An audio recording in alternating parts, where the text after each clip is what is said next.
Hello, everybody. Welcome to Branding Bud Live, the live stream that's 100% THC, 0% WTF. Every week, we bring business people to talk about the business of cannabis. I'm David Palashuk, the founder of the Branding Bud Consulting Group, author of Branding Bud, the Commercialization of Cannabis, the first book on cannabis branding. And I'm joined by my BCF, Adriana Hemans, a marketing executive with, God, lots of years, almost 10 years in the cannabis industry. I keep dating myself with this intro. I know. And plus their dog years. God, you're really old relative. I'm ancient.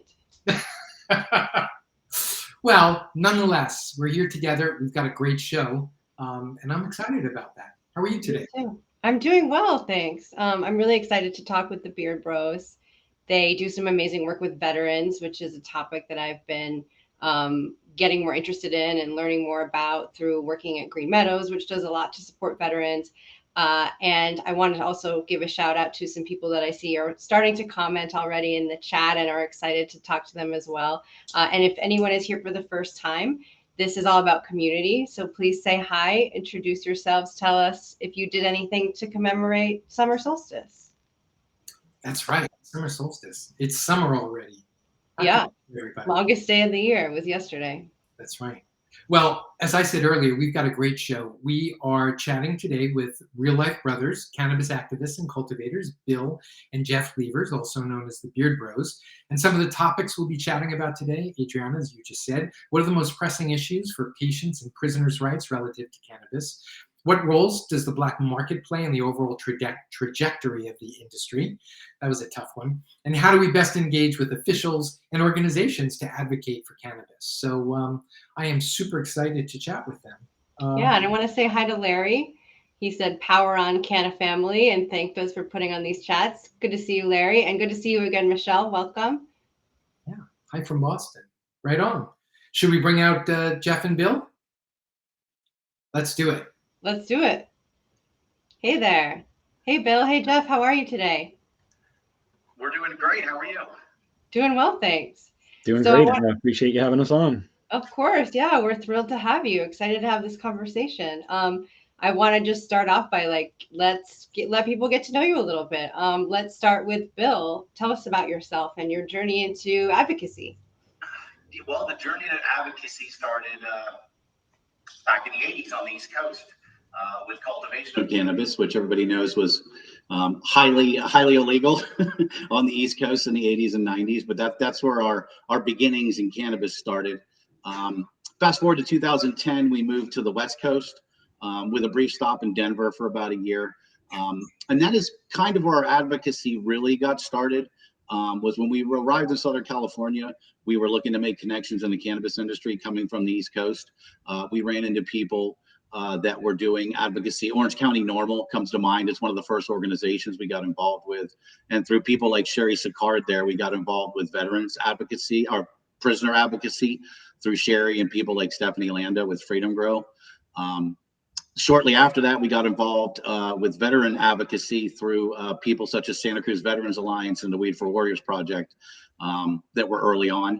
And it just became something that we were very passionate about, and felt that it was several groups of people that were being left behind as cannabis continued to move forward.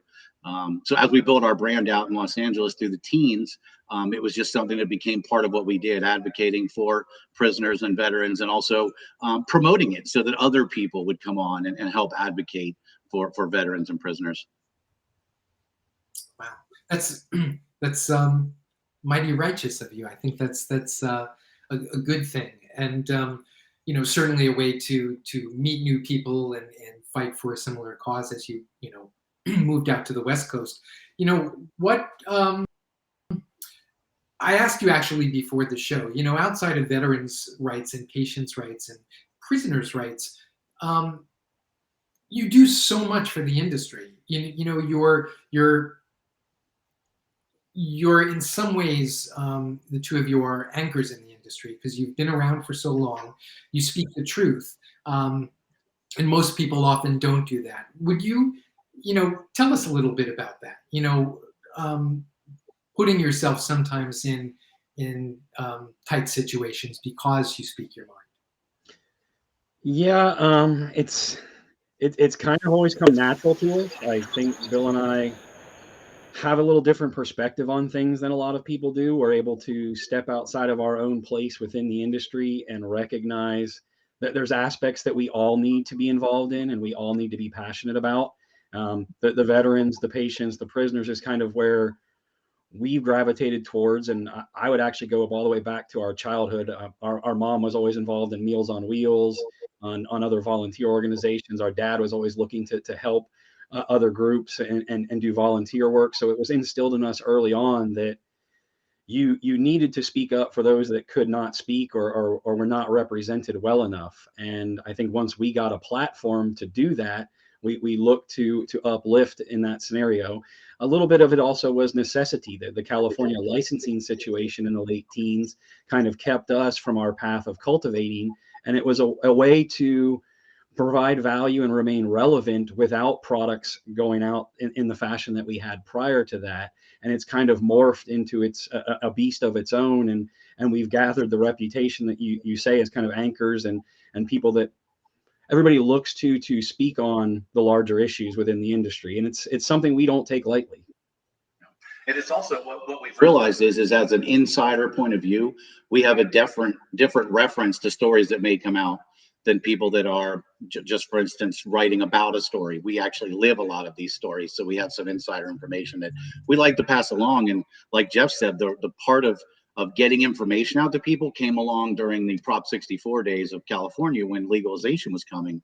And it really just started as we were trying to help our fellow cultivators find a way to get a license, right? To continue doing what many people have been doing for decades in California. That's really interesting. I mean, it sounds like you sort of fell into having to be like the analyst and the commentator and media source, but it's a good accompaniment because obviously you have the experience and you understand what it's like at the grassroots level. So knowing that you have all these perspectives that can really give us some insights, I'm curious to know let's talk about corporatization of cannabis, which is a topic that's kind of a hot topic, but an ongoing point of conversation. How do you think, just what are your thoughts on that? How has it impacted the industry? Well, the corporatization or the mainstream legalization of cannabis, the idea behind it, we feel, was to get access to people, right? For years, it had been something that was taboo and it wasn't out in the open. The problem with that is the execution of it is what's not working out correctly, right? Everybody wants access. Everybody wants products at a fair price. The problem is right now with the corporatization of it, you have states that are giving out limited licenses. So it limits the amount of people that are even able to get involved. The amount of money to get into it has become obscene, right? California had promised us that all the small and medium guys were going to get a 5-year start. That didn't happen. So I feel like what we're seeing is it's somewhat of a bait and switch. And a lot of times, they promised you a lot of things, letting the people who had started this industry, the people that were on a smaller scale, that risked their lives and their livelihood to make this an actual mainstream market, are now being left behind. So go ahead, Jeff. I was just going to say, I think the ironic part of that is that as cannabis becomes more corporate and you have to adhere to those things, it seemingly is the legacy people, the people that came from the culture, the people that care about this, have compassion, have passion for their work, are the ones that are able to be agile and pivot and stay alive. And it's a lot of the people that have come in from other industries thinking they could apply those business tactics to cannabis, and it's just going to be a magic wand, and they're going to have a multi-million-dollar or $1 billion business. I think it's kind of blown up in their face a little bit. They thought, oh, if we take all of these stoners who've been outlaws, who've been rebels, and make them adhere to all of these things, we're going to cause them all to go under, and we're going to take over for them. And it actually hasn't happened that way. It's kind of the one nice thing I see about it is the resilience in all the people who were doing it without any support from anybody outside of their own network for so long, that going back to that model doesn't bother them. Whereas people that are used to taking in investor capital and looking to bring on C-suite people and put these large projections on an industry that hasn't established itself yet has been to their detriment. And all of us who are used to staying lean and you don't expand until you have the money to do so, and all of those different tactics that we were used to stay under the radar but still be successful have come to bear. It is incredibly ironic, that outlaw mentality is actually what is helping a lot of people continue to survive. That not wastefulness, the fact that you understand you can't expand until you're able to expand. Yeah, it's true. Jeff, you just spoke about resiliency a moment ago. Your cultivators originally, and now, and correct me if I'm wrong, now you're really media people and have a platform in the space. That's pretty resilient that you're able to go from cultivating all the way through to basically media, cannabis media. Could you talk a little bit about that? That you go ahead, Jeff. Yeah, as I hit on it a little bit, it was kind of somewhat out of necessity. We were LA indoor cultivators and independent cultivators at that. And the way LA's license structure was set up for cultivation, you had to be attached to a Prop D or Measure M pre-ICO dispensary to carry through with a cultivation license. So, like a lot of the outdoor farmers in the Triangle, that from December 31st of 17 to January 1st of 18, we went from legal doing business to illegal. And rather than try to run the fence on that, we shut down our cultivation operations. And we had garnered somewhat of a reputation at that point, as Bill mentioned, from providing people with information about the LA licensing scene that we ourselves were trying to navigate. And we realized, as we have this platform, we can start to expand and we can start to cover things, and we're going to cover them from a inside perspective, where it's not a writer who's having to reach out to a company to find out why they're doing something.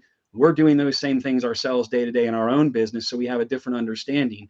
And I think that's the unique thing that we've found, is that we're promoting from within the industry, and not only educating the people within the industry, but the new people coming in know it's a trusted source. It's not being paid to put out those stories.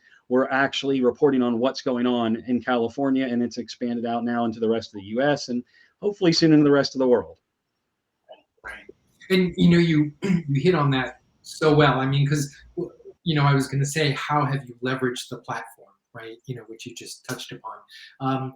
I do want to say this, and this is kind of a weird thing to say. I guess it was a year or two ago when we were at Hall of Flowers, and we were walking around. There were literally multiple people, that would come up and bow to the two of you, which I found so. But the first ones, it was kind of funny, but then like we were 100 feet in, and there had been like 12 people that were bowing to the two of you. It was pretty amazing, just in terms of your place in the industry. Well, and honestly, that is still very humbling to us. We do not take that for granted. We appreciate everybody that comes up and thanks us. It's kind of where we realized, when we started getting traction on the media, we realized that we had a big impact. And like Jeff said earlier, we take that very seriously. We're just a couple of country boys from central Pennsylvania originally. We didn't come to Hollywood to be Hollywood, but life isn't always what you plan. So we've taken that type of attention very seriously and very dramatically. That's awesome. And throwing up this image here so we can people who are watching can get a sense of the breadth of the work you do. It sounds like the reputation that you've earned, compassion for groups, as you say, that got left behind, is a big part of that story. So as people who, maybe new or who would like to hear more about some of those individual stories, can you share a little bit about what do we need to know about these groups? Yeah, we first we got into prisoner rights, like I talked about earlier, with Orange County Normal and people like Sherry Sicard, and that was just supporting them and what they were doing. And a lot of those early on groups, it was simply a matter of sending them money on their books. A lot of people don't realize that when you're in jail, things like average toothpaste and deodorant are things you have to buy. Like, you don't even get those type of things. You get whatever subpar product they bought for you to use. But even things like as simple as ketchup or mayonnaise or mustard for that horrible food they serve you. So we always sympathized and empathized, because we've both been arrested for cannabis before, with people that were in jail for that. And then just the egregious nature of somebody who got 10s or 20 plus years for a nonviolent cannabis offense just stood out as something that we could not talk about. Like, that has to be talked about. Along the veterans' rights, we started working originally with people like Santa Cruz Veterans Alliance and Weed for Warriors. through doing that work and promoting those groups and asking other people like ourselves, brands and cultivators and things like that, to help those same groups. We've even helped some of the founders of new groups. Our friend Colin started a group called Veterans Walk and Talk, and he reached out to us mentioning the fact that he had seen us helping other veterans groups, told us what his idea was, how he wanted to help veterans and how it was different than the other groups, and asked us if we would support. And of course we did. So we immediately got in there and got him products so that he could advance his group. Jeff? To add to that, I think the two overarching themes that we have with what we're doing is normalization of cannabis and keeping the proper intent behind the plant. The patient's rights, to me, spawned out of the fact that we wouldn't be sitting here with the industry, the community, the culture, however you want to describe it, without the AIDS patients in San Francisco and Los Angeles that pushed initiatives forward in the late 90s and realized that cannabis could be a driving force behind that. And as I mentioned earlier, our parents were a big influence on that. Another person that it's 2 days past the anniversary of him passing 6 years ago. One of our main mentors out here in California was Mickey Martin. If you have never heard of him, check out Weed Activist. I don't know if it's weedactivist.org or .com at this point, but he has been screaming from the mountaintops since back in the early 2000s about how this is just about a plant and some freedom. And all of this overregulation is unnecessary. And he really turned out to be a teller of the future. And he got involved with the prisoners' rights. He used to do a Christmas drive every year that he would get people like ourselves and other brands to step up and donate money. And as Bill said, during the year, they would put money on people's books. But at Christmas, he would literally go to prisoners and get their children to give him their wish list for Christmas. And he would do everything in his power to get that wish list filled out for them. So, and if you're the man in prison or the woman in prison and your child feels like their holiday is what it would be like if you were there, like the impact. And we've talked with some of these prisoners that we donated on back in 13, 14, 15, who are now out, like Corvain Cooper and Luke Scarmazzo and other guys like that. And to hear the impact that had on them back then and how it lifted them up. And then you see them paying it forward now, jumping back in to help the prisoners that are still behind. It's all about seeing the proper intent and then paying that forward to others. And I think that us having that platform has allowed a lot more people to come behind us and focus on a particular aspect of this or a particular niche of one of these categories and really be effective. And that's what's fulfilling to us. Yeah, one of the first things when we met Corvain for the first time out of jail, the first thing he said to us is, "Thank you for helping my children get presents when I was in jail." You're gonna make me cry. That's a really and that's carried forward today with groups like 40 Tons, who, when Anthony, the CEO of 40 Tons, is on a panel, he usually, sometimes I think it's planned, sometimes it's coincidental, he gets phone calls from prisoners in jail, puts them on speakerphone to an entire conference room full of people to let them know the impact that their story has had on these people. So to keep that connection, and it's the same thing. It's these people that have been left behind. The veterans are the same thing. Our country and the pharmaceutical industry has just left the veterans behind and put them into worse situations than they were in with combat. And cannabis and now psychedelics are proving to be much more effective, much safer methods for them to get the healing from the trauma that they need. So that's where our overarching theme always comes from, and all of these things spawn from it, and it brings the right people into our sphere once they recognize that's what we're looking to do. Yeah, absolutely. Obviously, veterans deserve access to any type of treatment that they feel is necessary for them, and they should be able to have that. And that message, I feel like, is starting to get through a little bit more than it was in the past, thanks to people like you. And our audience, I can see, is really excited too. Casey says, love that, with 5 T's. Thank you, Casey. It looks like our audience is warmed up. So sorry, if you don't mind, I would love to start our audience participation section so people can have a chance to play along with our fun little game called Canna-Facts or Canna-Fiction. This one is about the ATF, which is the Bureau of Alcohol, Tobacco, and Firearms. So this stat is a true or false. Drop your guess in the chat if you think this is a true fact or you think it is false. According to the ATF, if you use marijuana, you are prohibited from shipping, transporting, receiving, or possessing firearms or ammunition. What do you all think? True or false?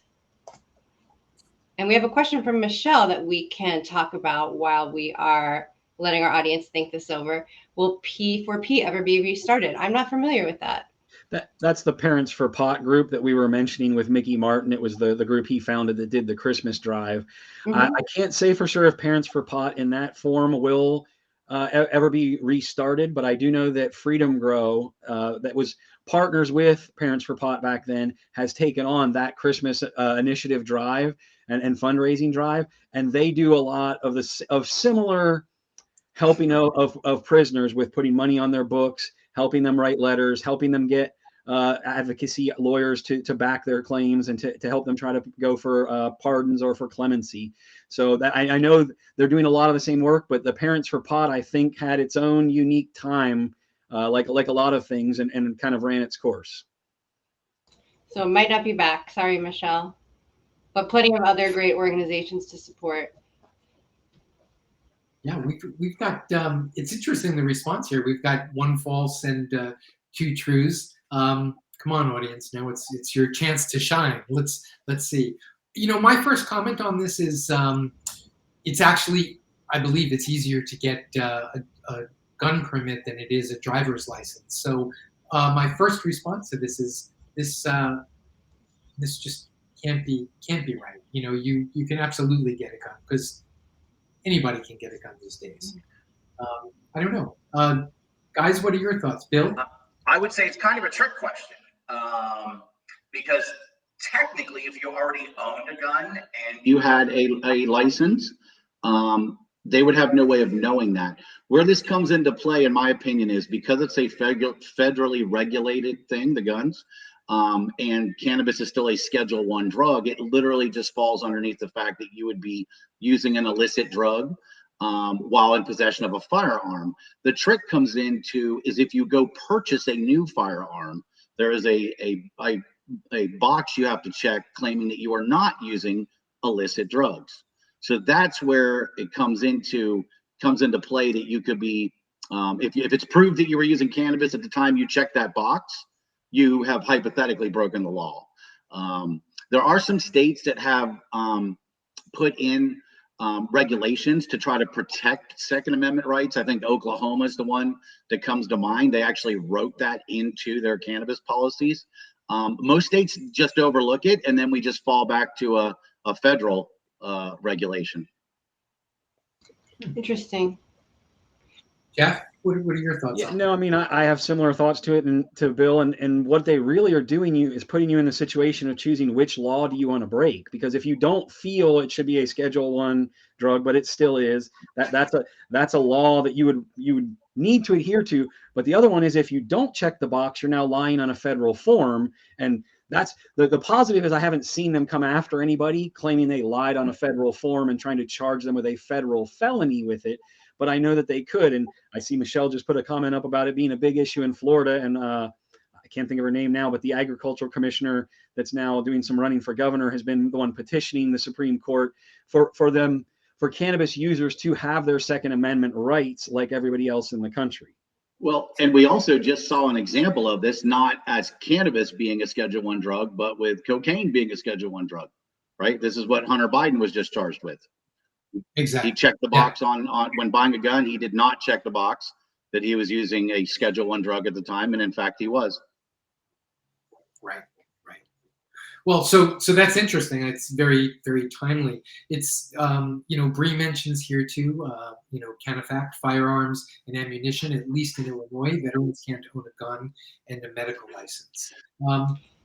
It's maybe I'm not up on my civics as much as I should be, but it's really interesting to see, generally speaking, across the board, how the states are leading in so many things, and the federal government is so far behind, and it creates these hypocrisies, quite frankly. Well, and it's also why the Schedule I designation and the potential descheduling or rescheduling of cannabis has so many different layers to it, because I'm sure everybody would like to see it rescheduled below Schedule I for Second Amendment rights. But if that hands it over to big pharma and it cuts out a lot of the people that have been involved in it, then you don't like it. So I think it creates more of a conundrum in discussing something like the scheduling of it. And there's a lot of different variables, and it's another divide and conquer technique that keeps us from getting unified on all of these things that most of us want to have happen. Yeah. And here it is. Here's the answer. Can a fact. Jordan, Bree, Larry, Michelle, and Jason, you guys all got it right.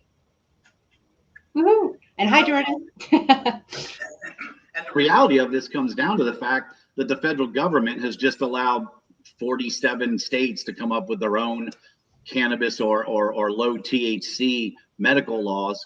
And so now we've got, 50 different laws and regulations set up. And the feds, I mean, what are they going to do to come over the top? Every state is already taxed to death. There's no more tax money to wring out. They're actually destroying the industry in a lot of states because of the over taxation and the over regulation. So I mean, it's just an insane situation to be in. Mm-hmm. Yeah. Well, I mean, so we've talked about a lot of issues, and just really on the surface. I mean, what are the things you're more focused on right now? Are there any specific issues that you're fighting for or advocating for? Yeah, I mean, what we've recognized that the states that are getting up and then failing, very disappointed with California. California really should have been the example for the rest of the world on how to correctly regulate cannabis. However, the overtaxation and the overregulation, combined with local control, is what is destroying every single market there is right now, in our opinion. So it goes along with the theme of the normalization of cannabis, right? It doesn't need to be overregulated. We don't need to pay for everybody's tax deficit, right? We don't need to build all the libraries. We don't need to fix all the potholes. We don't need to throw millions of dollars into general police funds. We should actually be trying to prop up this industry through smart legislation and through being able to form the right legislation from within the industry that would allow it to thrive. So our real focus is on those three main things, in my opinion. The overtaxation, overregulation, and local control is a killer. I mean, most people don't realize that California, everybody who doesn't live in California thinks that there's weed everywhere. And in reality, 66% of the land mass in California has banned cannabis retail sales and most times manufacturing. Yeah, there are huge deserts where there's no access at all. And California is really known for its NIMBYism, right? So there's so much like local control. People can totally vote out, overactive HOA committees and local committees can just decide what gets to go there. And not only cannabis, but also affordable housing and other things that low income people can benefit from. So, well, and you saw a direct result of that policy making this past week with the DCC finally announcing the first grants that they're putting out in the $20 million that they have to expand retail access. And it's to go into these areas where local control, a lot of times the popular vote was yes, and a person in control said they were going to veto that and not allow it to happen. But now we're spending millions of dollars to go back and re-educate people on common sense policy that in a lot of cases they don't need to be re-educated. It might be one person or one group within a local government, but we're now having to spend extra costs that could be utilized to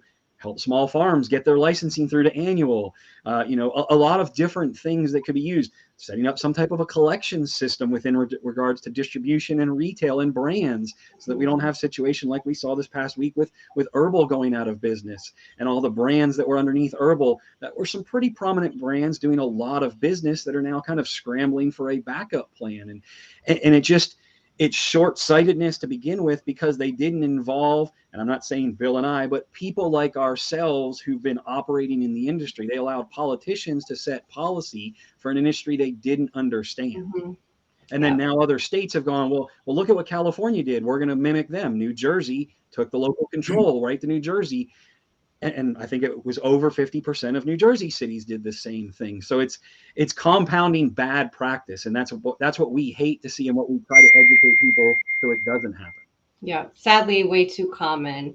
As we were talking, I was reminded of our interview that we did last week with Steve Bloom, and we were talking about celebrities who are getting into the cannabis space and how that can potentially help with normalization. But having talking to you two who have deep roots in cultivation, I'm curious to hear your perspective if you feel like celebrities getting involved detracts from legacy growers.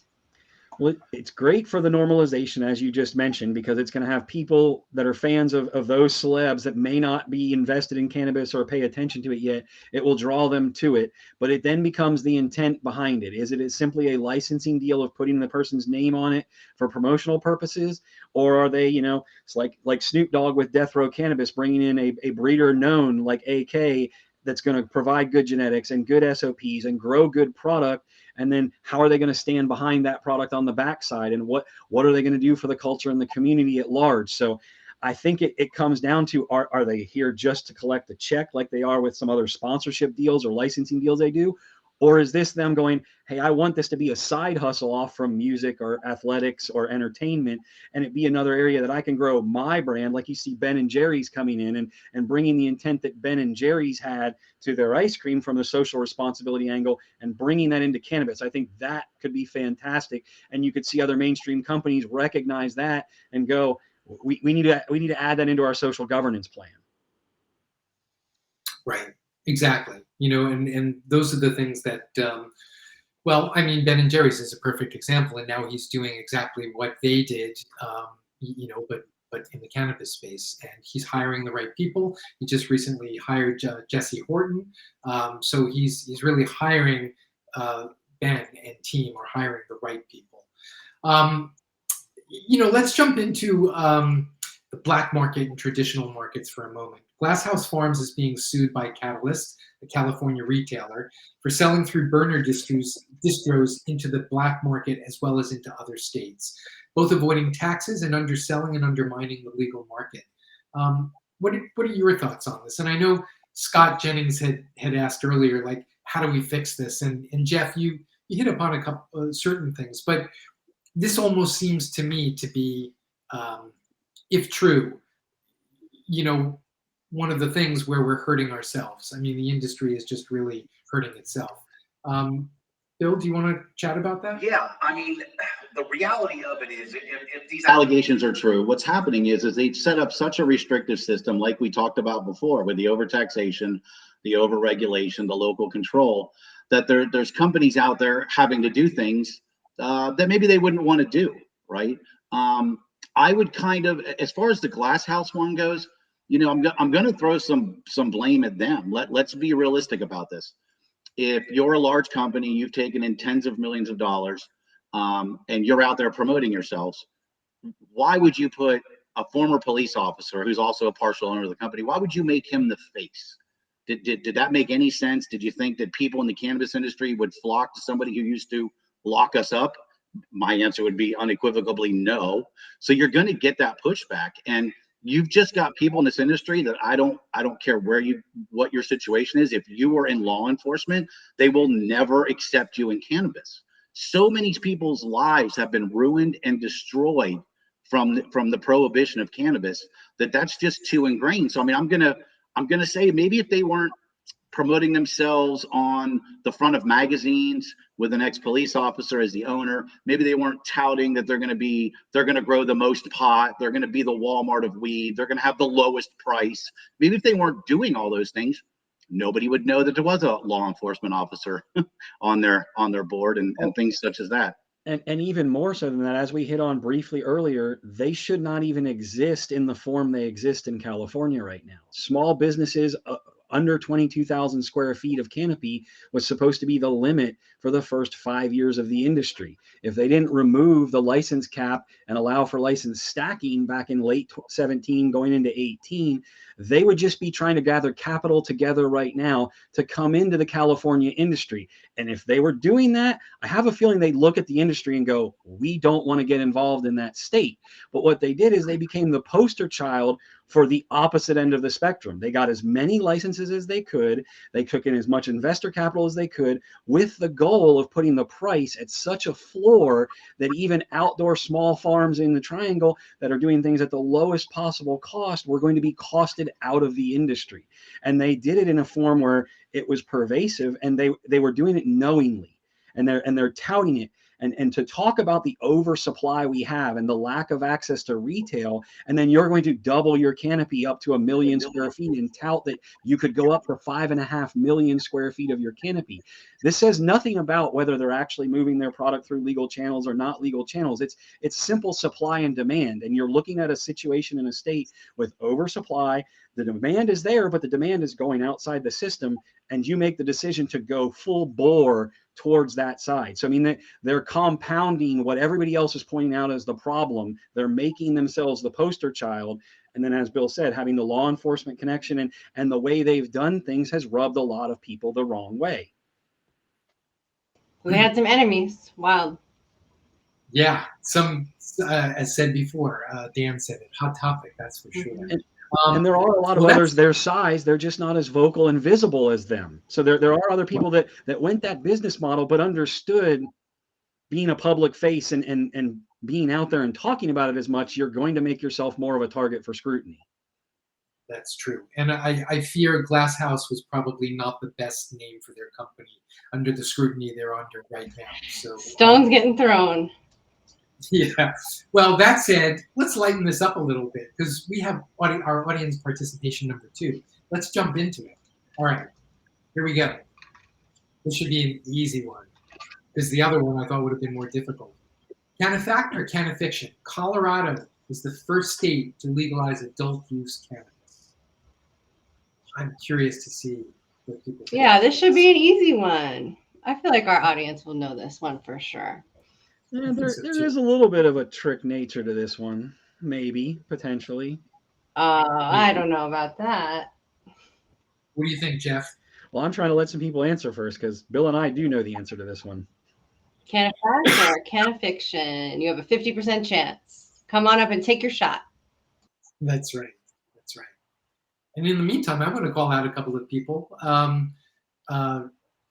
Who are they? Who do I want to call out? I saw Jordan. Jordan was here earlier, and Michelle Novak from Israel, and Jason McHugh. I guess he's back from Hawaii, which I think he was there last week. So lots of people in the audience, lots of brand owners. Scott Jennings from Pantry. Thank you, everybody. Caleb is back. Thank you, everyone, for joining us. Well, fact. We have 2 facts. It was Washington, Caleb says. All right, let's bring up the slide. We gave people enough time to Google it. Right? That's right. Our audience is very, they don't do that. They're very above board. Yes, and it's Canafiction. Washington became the first state to legalize adult use cannabis on December 6, 2012. 4 days later, Colorado did as well. Mm-hmm. When that happened, I'm based in Seattle, by the way. It was just a few days after that I gave my resignation at Microsoft to jump into the cannabis industry. So thank you, Washington State. Thank you, Washington. And good job, Caleb, for getting the answer right. That's right. Yep, I think Michelle knew it as well. It was kind of a trick question. Right. And that's because California dropped the ball in 2010 with Prop 19, which ironically was probably would have been better than Prop 64, but we'll let that one go. Yeah. So much for the details. So we're talking a lot about regulation. We're talking a lot about the contradiction between state and federal and what even might be necessary or proper to do with citizens and groups that are sort of left behind. I want to talk more about taxation and regulation. What do you think are the big issues that we should be talking about with regards to taxation? I mean, I don't know how long it's going to take us to get this through politicians and legislators' heads. You cannot take a product that people have been and that you can cultivate in your backyard.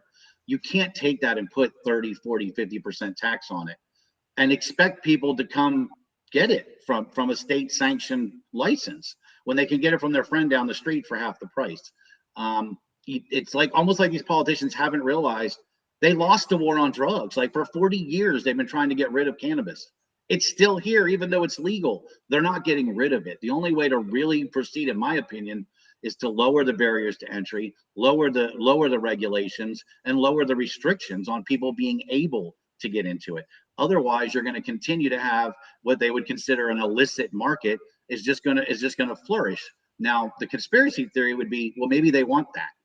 Maybe they actually want that. They want the tax money from the regulated market, and they still want the asset forfeiture and the arrests and the police money to go into the illicit market. So it's a very complicated subject, and as it goes on, you start to wonder if they're not doing it on purpose. Playing both sides. Well, the taxation isn't even comparable to other vices if you consider cannabis to be a vice like alcohol or like tobacco. In the herbal article we got a quote from Wes from Mammoth Distribution. He's also president of the California Distributors Association, that in Los Angeles it takes 79 liquor stores to equal the tax revenue from one cannabis dispensary. So like even just the common sense policy making when they started, they should have been equating this to liquor stores if the plan was to have the number of dispensaries be equal to liquor stores, or to have some type of common sense policy making. And I think that's really the theme that needs to get back to this is common sense. As Bill mentioned earlier, they've tried to use cannabis as the cure to all the ills in all of these cities and all of these states. And most of that is based off of bad policy making.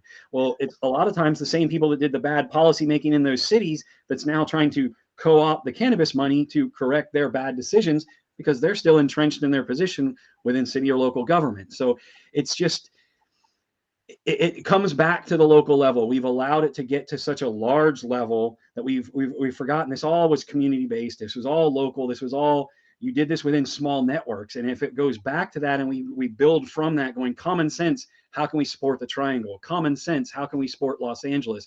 Common sense, how can we support new states when they come online? Because no state is the same. It's not going to, the systems aren't going to need to be exactly the same. There just needs to be a framework of policy that goes to patient and consumer safety and some basic things like that. But outside of that, the markets should be developing on their own, as opposed to being limited license like Florida is. The quagmire that we're watching play out in New York right now, where it was social equity, and now they've just screwed the pooch so much on that, that who knows what's even going to happen with social equity there, and how quickly they're going to allow the large players to come in. And then that dynamic, similar to here in California, letting the large players in early, and then they start to set policy and they start to lobby, and the small people get even less of a voice. So it's a long road, and I wish we just had a magic bullet that we could give everybody and say, this is the way. I wish we could be the Mandalorian.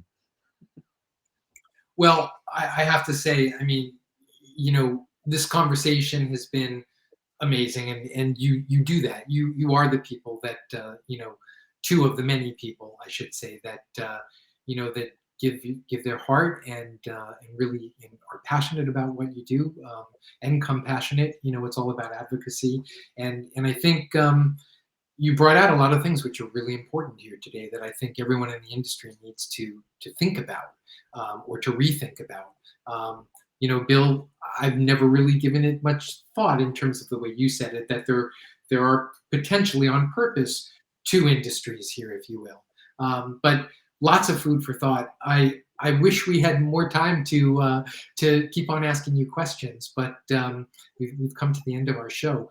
Thank you so much for what you do for decades, what you do on a daily basis. I mean, you truly bring a serious legacy voice to the industry, and you do it in a way that's not stony, right? And that's not the best way I should put it, but it's important to have people that are knowledgeable, and that have been around in the industry for a while, and fight for the rights of those folks that can't fight for themselves. So thank you so much for what you do. We really appreciate it. We highly appreciate you coming on, and if we could leave everybody with one thing, it's really about your intent. What is your intent with this plan, right? Is it to help people, and is it to put it forward, or is it just a bottom line? Mm-hmm. Where can people find you guys? On Instagram, you can find us at Beard Bros Pharms with a PH. We have a website that we've been curating since 2018. We've got over, I think, 1,200 articles on there right now. It's Beer Bros Pharms, again, Pharms with a PH.com. We're also pretty active on LinkedIn now. So you can find us at our names, Bill Levers, Jeff Levers, and we also have a Beer Bros Farms business page there as well. And even though it's not our favorite platform, you can find us on Facebook as well, under our names and also as Beer Bros Farms with a PH. And I knew he would miss out on one of them, but that's why I'm here to pick up the slack. We also have our Friday Sesh newsletter that you can sign up for at our homepage on the website. It's been going since April of 2018. I think we're closing in on 300 consecutive weeks of doing our weekly newsletter. A lot of info in there, some interesting stats. You'll find some stories that you don't see elsewhere, and our take usually in the intro is pretty spicy as well. So, love that. I love a spicy stat. Thank you so much, both of you. Thank you. Thank you. Thank you. thank you guys so much. Well, Adriana, as we always say, that was the fastest 45 minutes of my week. So Totally agree. Yeah. And look at this, we have some new icons on our closeout slide. We do, because we're on Spotify now, and Apple Podcasts, and Amazon Music, and Google Podcasts, and Castbox, and wherever else you can find your favorite podcasts. We're there, as well as YouTube and LinkedIn. But we've got, before we go, I just want to call out our next show. We've got a really great show. Next Thursday, June 29th, we'll be chatting about cannabis brands and consumer behavior. And we'll be doing that with Michael Rosenfeld, and he's the senior client partner at Weed Maps, and an absolutely great guy, very insightful, and we're super stoked. Love Michael. Yeah, that's going to be a great show. So please RSVP, and we'll see you next week. That's right. Don't forget to visit Cannabis's Best Kept Secret at brandingbud.com. Thank you, everybody. We'll see you next week. See you next week. Bye.